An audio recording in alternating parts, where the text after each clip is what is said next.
is one of the most touching floats ever. This is from Donate Life. This is always a float that gets me emotional. I know it does you too. But this is an absolutely beautiful float for many reasons. This is one float where the dedication and the purpose may in fact trump the beauty. And this is certainly one of the most special entries year after year here. The Donate Life float, how amazing that was to see organ donors and recipients together. Just beautiful and amazing to me what they were able to bring across and in sending a message to.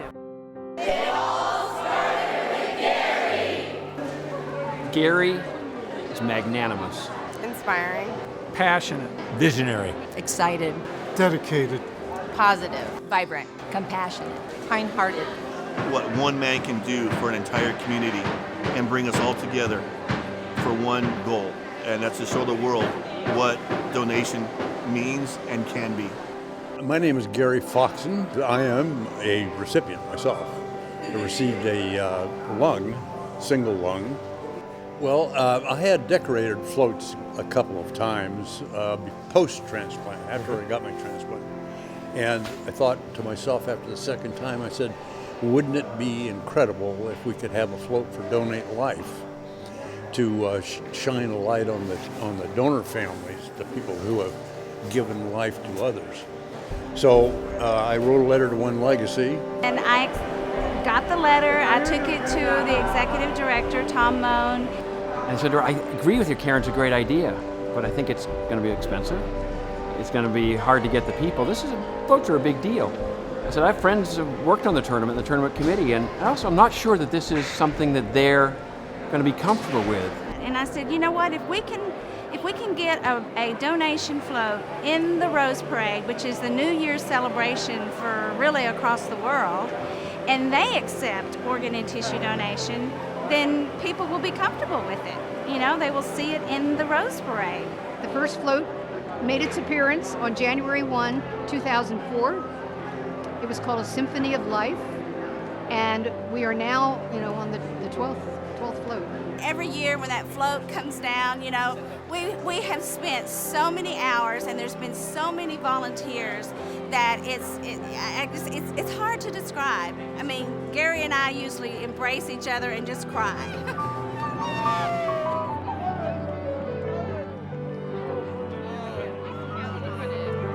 The happiest day of my life, really.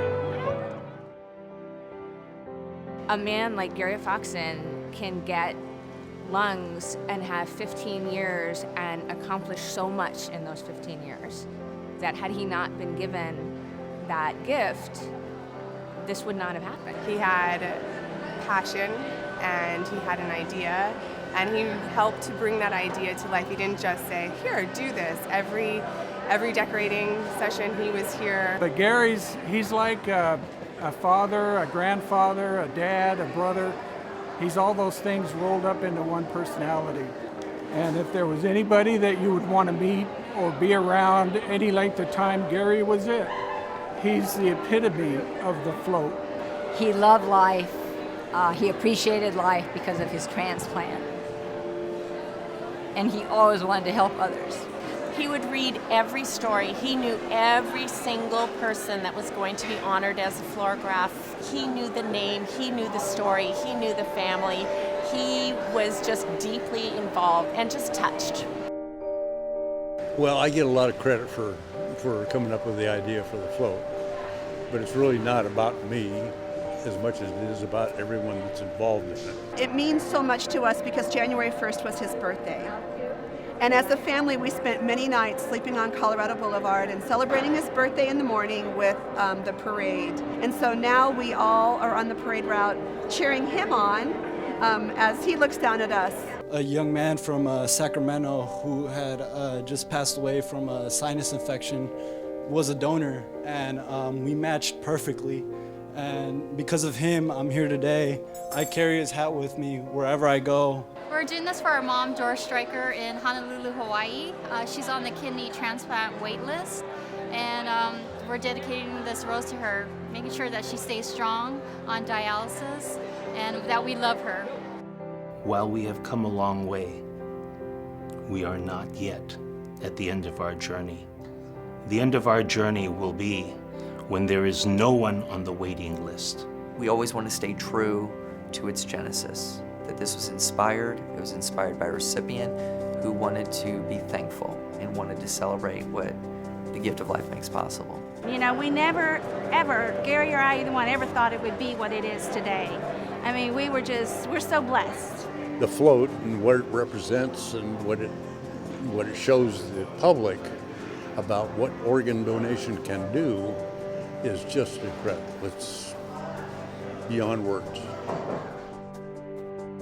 When we started building this year's float, Lois, his wife, brought us one of his hats, and somebody said, "Can we use that?" And said, "Let's put it up there on the float so Gary's watching over us." He was not Gary Foxen without that hat. And so to place the hat on the back of the float, that's Gary. This is the first time I've gotten to see this year's float. So you may not have noticed, but behind you there's a hat. Oh my God, it's Gary's hat. You know, it's funny. It's funny how a hat could have that kind of impact on a person, but I think that was one of his symbols, is that, you know, he came with his smile and his hat. He's just always going to be a part of the Donate Life float, no matter what, and it's so great that he's just leading our float out this year. To be at the very tip of a float that's in a parade called Inspirational Stories, I don't think there's a better place for it.